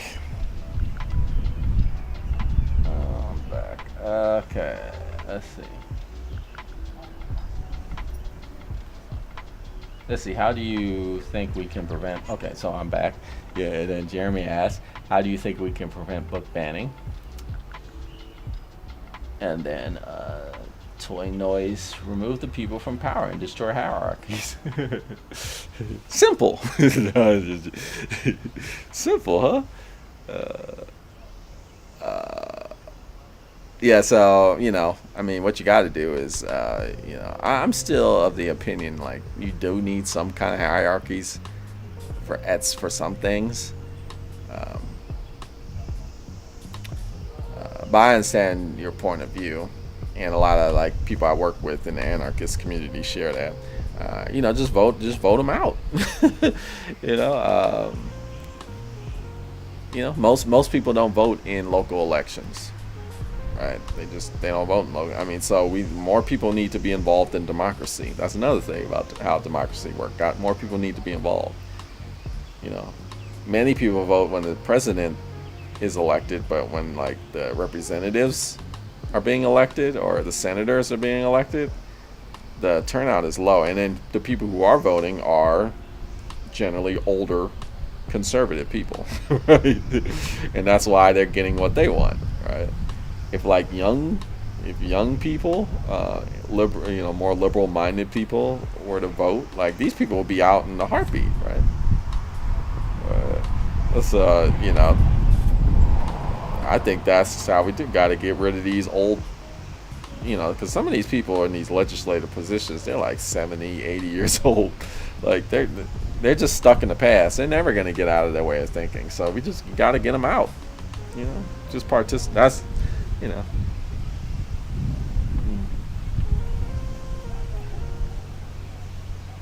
There are critical theory involved in my program, but how can philosophy integrate into healthcare? I'm interested. Yeah, so I stated that. I talked about that. I'm most impressed by the anti-psychiatry movement. I don't know. Anti-psychiatry, that doesn't sound good. What do you mean?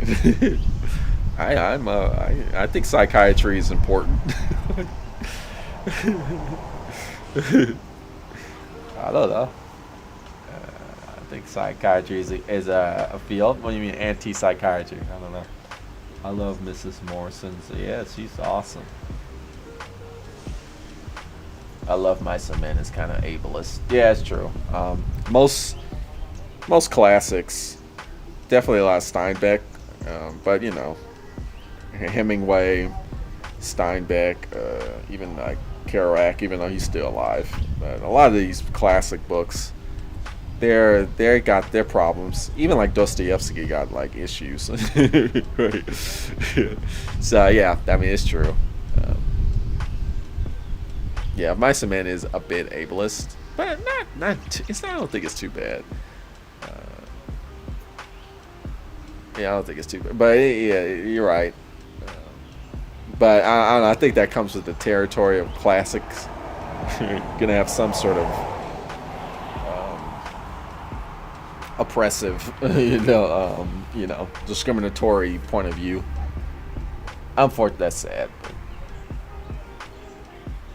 beloved in English, yeah. Cool. Thanks. Thanks for taking the time to chat, Black Ponder. Thanks for hanging out. And then we got Parzalai. The whole thing about reading, though, is that you shouldn't just read for the benefit of a career. Reading, especially philosophy, can just help you as a person. Yeah, that's true. I definitely don't read to help my career. The stuff I read isn't really benefiting the work I do, to the work where I'm actually making money.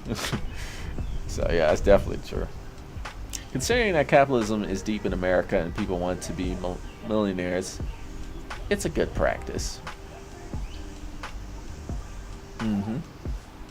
So it's a conversation going on. Yeah, it has benefit, but that shouldn't be the sole purpose of reading books.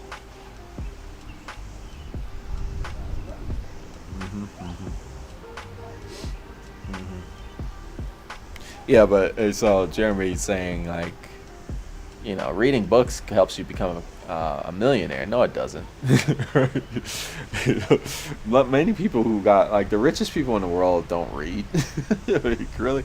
I mean, they kind of, it's funny because you get on YouTube and you see all these. I often bring up the whole like hustle culture thing, where you got these people on YouTube that have like 500,000 subscribers, and they're like, yeah, or whatever, 1 million subscribers, like, yeah, I made it, and here's some self-help books that I read that's gonna help you out, and so you have those people who are like, these are the books that you should read, but most people who make money, I mean, you have those people, but that's not the majority of people who like have a lot of money, and even those people aren't like at a tier that many millionaires. I'm not even talking about like Jeff Bezos level. Right? I'm talking about like somebody who's like an executive at an insurance company probably makes a lot more than like those hustle culture gurus on YouTube, right? And do you think they read? No, hell no. So I don't even. You would have to convince me that reading even helps you in terms of like actually like making money. Like really, you just gotta learn how to like do what you're told. Like learn like what the corporation wants from you. That's how you make money. So again, I'm just like at a point where it's like reading actually hurts capitalism, and like reading actually doesn't really help you career wise. But maybe I'm wrong, I don't know. I'll be right back again.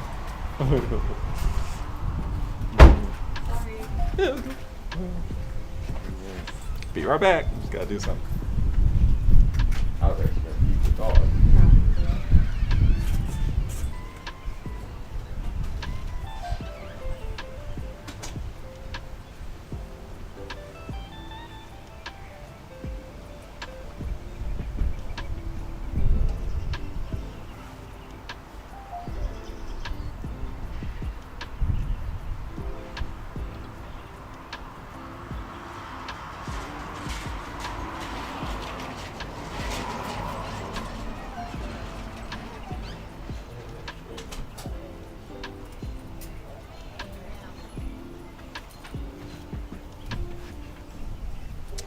Alright, we're back again. Being a millionaire is a sham.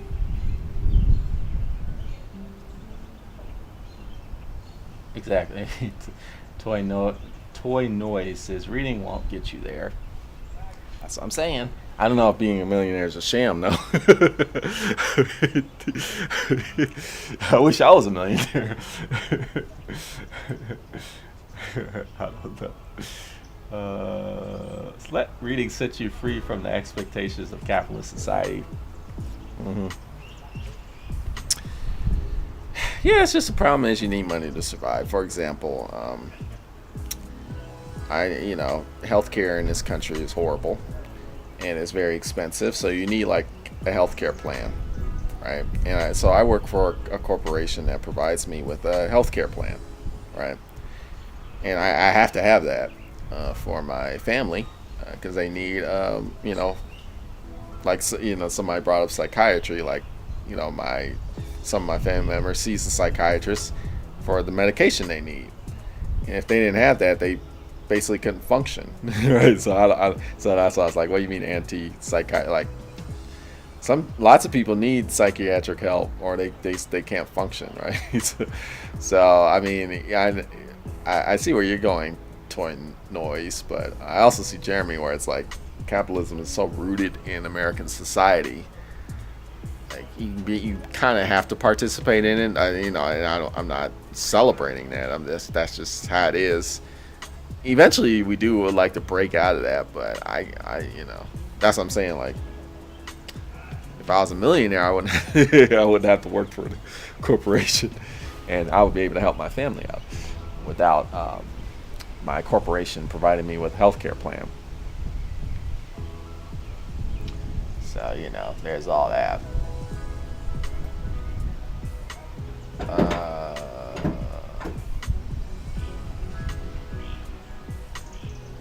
Let's see here. Okay. What will get you there? Privilege. Is a given. However, does that mean it is impossible for someone? I'm just reading this conversation that I'm, you're just talking to within, which is great. Not directly talking to me, but why should they focus on changing the system, not bending to it, in my opinion? Myself from them. Right, that's, so. But I do see your point, Toy Noise. I'm all about like, hey man, we gotta like break out of this system. But we do need a house. We do need food, and entertainment's nice too. But I'm just at the point where it's like, hey, I need food. I need a house, and so like, I gotta like financially support. I can't like read my way to earning a house, right? But at the same time, I do see what you're saying, Toy Noise. Don't you think it'd be better to change the system at a point of financial privilege? Don't you think it would be better to change the system at a point of financial privilege? Not really. With money, for example, you could help youth sender stay up. Fund movements working for change. Always a shame when someone chooses to pursue health over the knowledge of themselves in pursuit of health.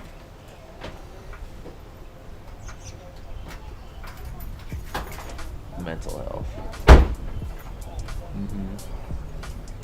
So there's several things, right? That Parzalai is talking about.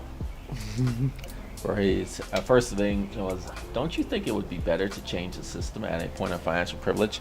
Well, the issue with that is, see, that's why Toy Noise has kind of a point where he's saying like, the system can compromise how you help. For example, there's this issue with nonprofit organizations where they call themselves nonprofit organizations, but they're definitely in the operation of making profit. For an example would be, I'll just call them out. St. Jude Hospital. I don't know if you know that hospital. They got commercials all in America.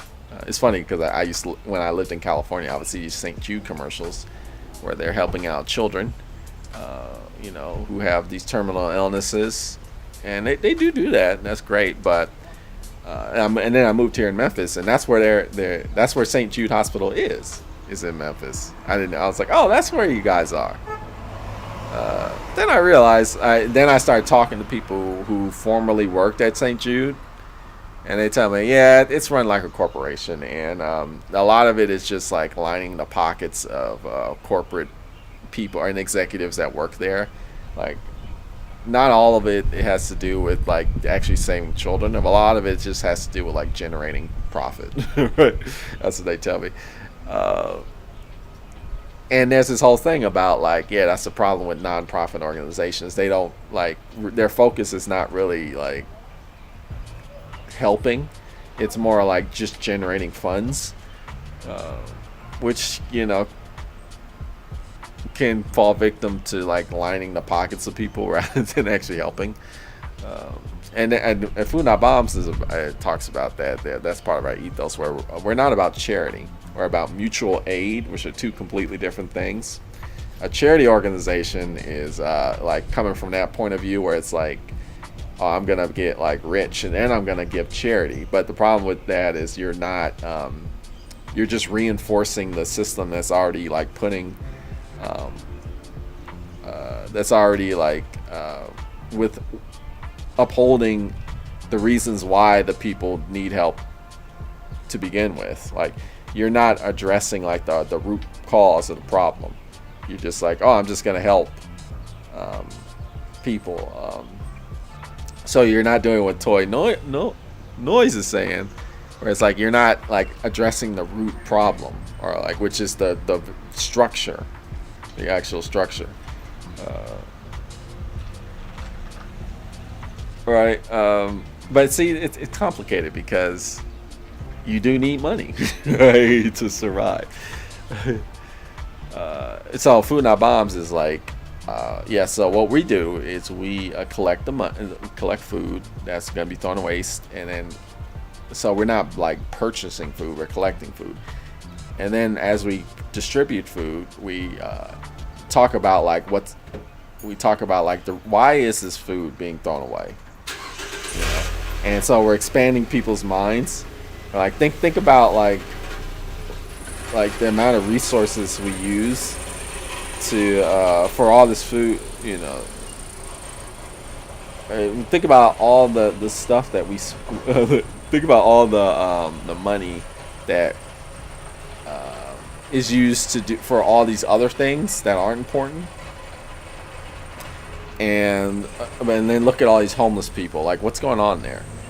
Like, what's the issue? Like, we spend all this money on like guns, right? But we don't like take care of like our hungry. Like, what's going on? So what I'm saying is, we're actually like targeting the system itself, right? And so I see Toy Noise's point of view, but I also see your point of view. It's complicated.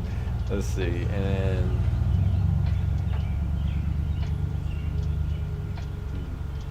yeah, so the issue is, once you get your money and your privilege, and you just start kind of just giving people stuff.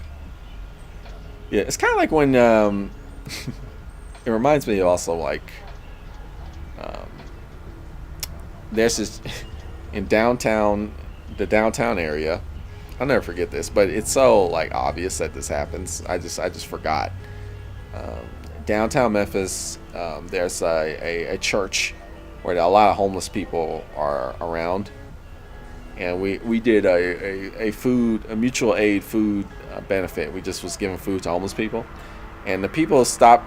The church ended, church service, and then the people started walking out of the church with nice suits and ties. I mean, these were like top of the line dresses. You can tell they were of money, and they're just walking out, like diverting their eyes, getting in their fancy cars and just leaving. I'm like, really? Even the homeless people would wave like, hello there, and they would like pretend to not even hear them.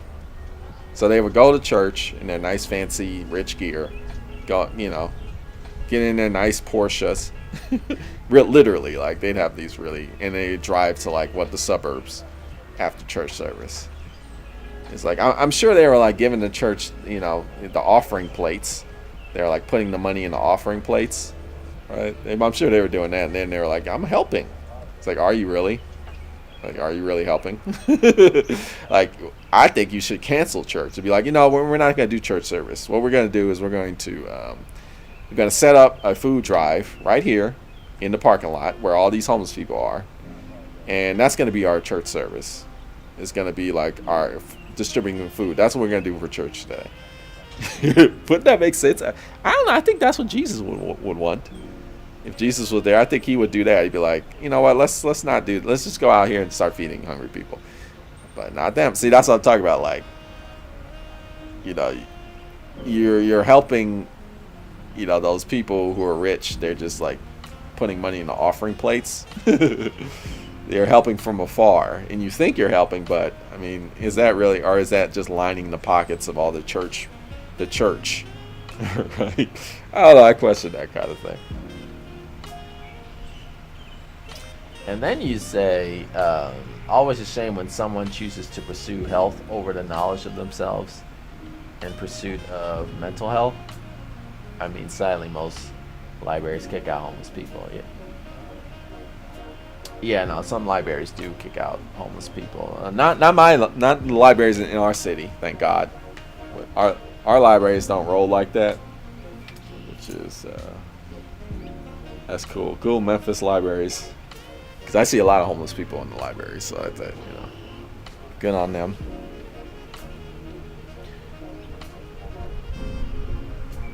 But I don't get your sentence. You said, shame when someone chooses to pursue health over the knowledge of. Oh, you mean maybe you're talking about security? Yeah, you're talking like security. I think that's what you mean. Rather, it's like you're not talking about like mental health or like actual, because you should make sure you have a healthy body and mind so that you can gain knowledge, right? I mean, healthy mind and body is first. So now you have the ability to gain knowledge. But I think I know what you're saying. I know what you're saying. Hello, Kendra.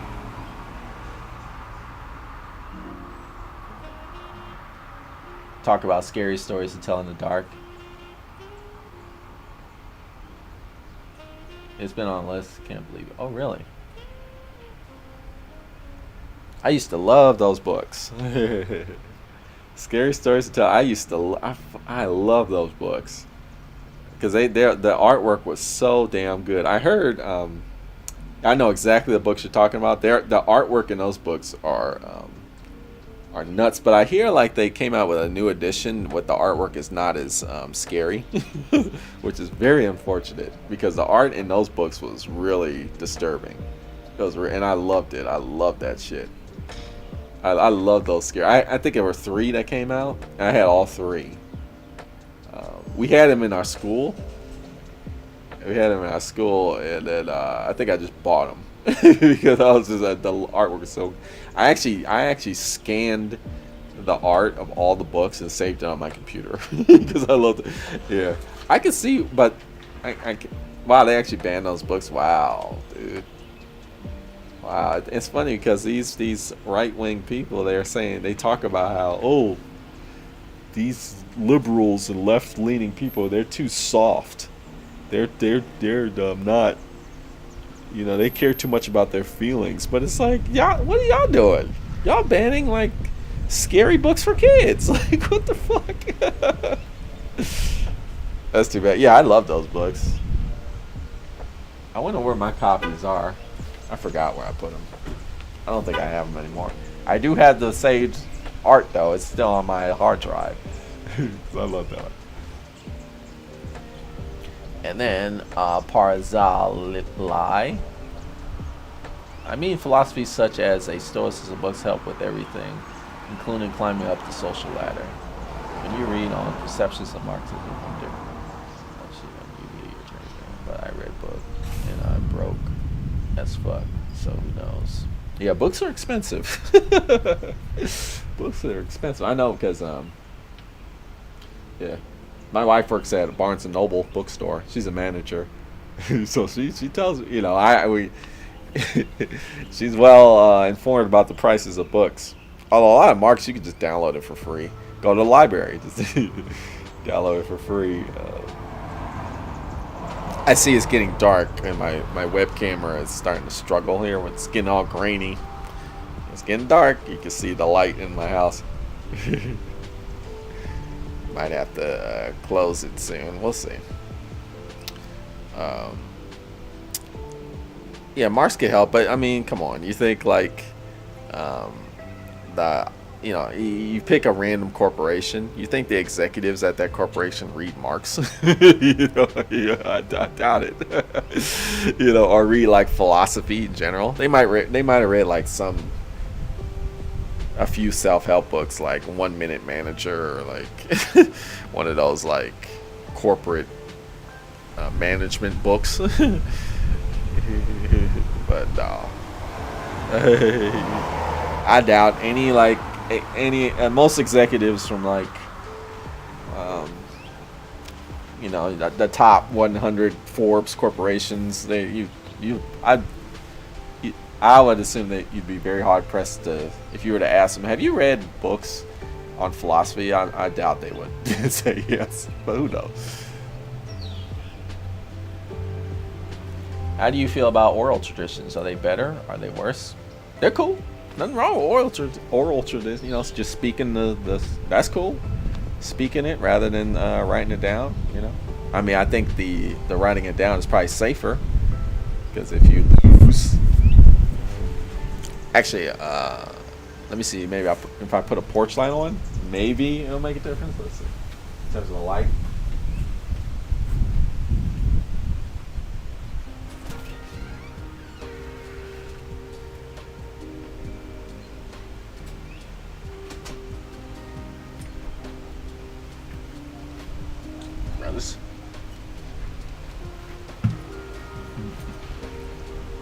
It made a little difference. Look at this. These things aren't very light. I got a ton of these.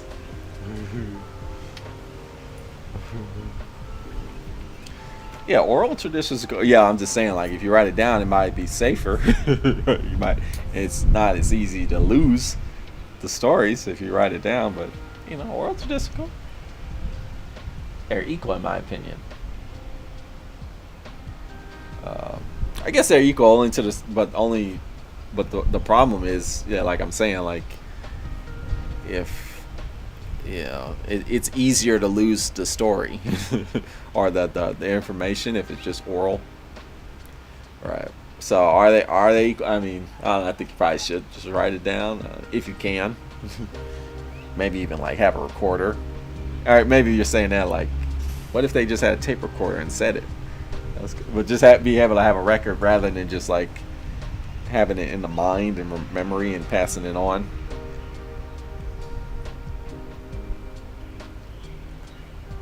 Okay, oral has been around for longer.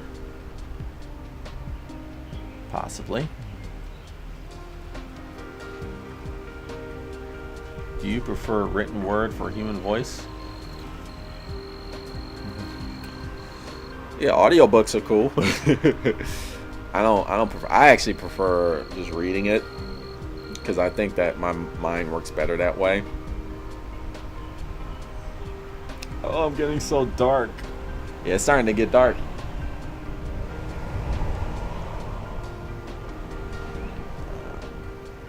Well, let's keep going.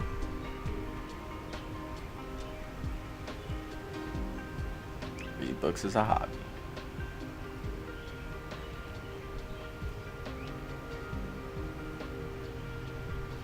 Let's see. Certainly understand the point. It will indeed be difficult to bring change even if you are rich as well as system. You're right in regards to going for the source of the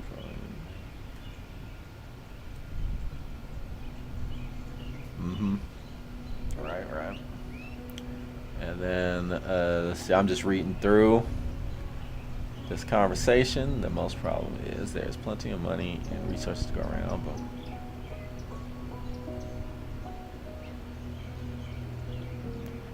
I see Kendra is a anarchist, or maybe not, but many of my anarchist friends speak the same.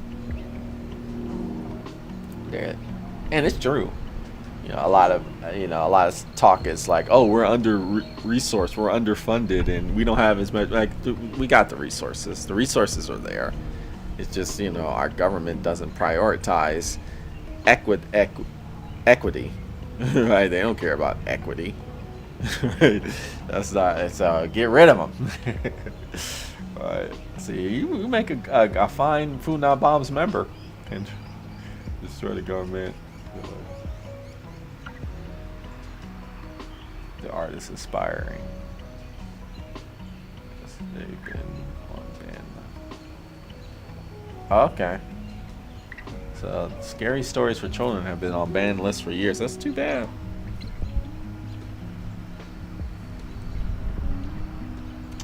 Do you read Natives by Akala? No. No, I have not read that. Nah. I don't have a choice.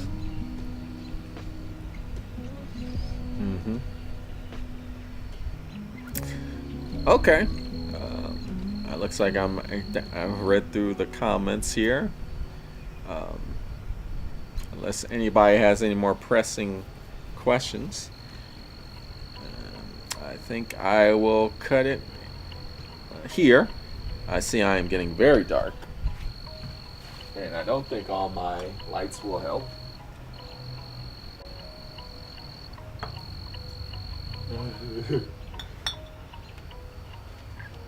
Because they're behind me. Yeah.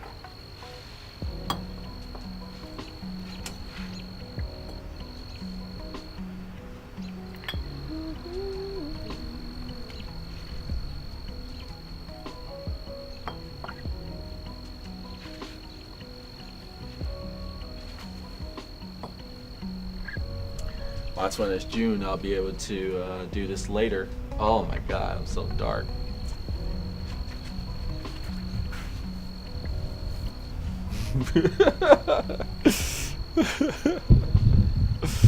Well, one of these days, not anytime soon, I'll get a better camera, which will be able to pick up the light better. But my rent just increased, so that's out of the question. but one of these days I'll be able to get one, or prioritize getting one. See, that's capitalism. It's like invest in this channel to make it more viewable, but I gotta pay rent. so that's out of the question. Okay, me and Gender are going to start a revolutionary after the stream. Social economic basis. Cool. Bias. Okay, cool. Yeah, okay. Well, thanks everybody for joining, and I appreciate it. And I will leave you with these cheap ass lights from I don't know where they're from, Bed Bath and Beyond or wherever. I don't know. But they actually look pretty nice in real life. They're kind of cool. But I'll leave you with that, and hopefully I'll come see y'all next week, whatever topic that'll be. But yeah, thanks for tuning in, and I'm very black and dark now, so I'll see you later. Okay, bye-bye.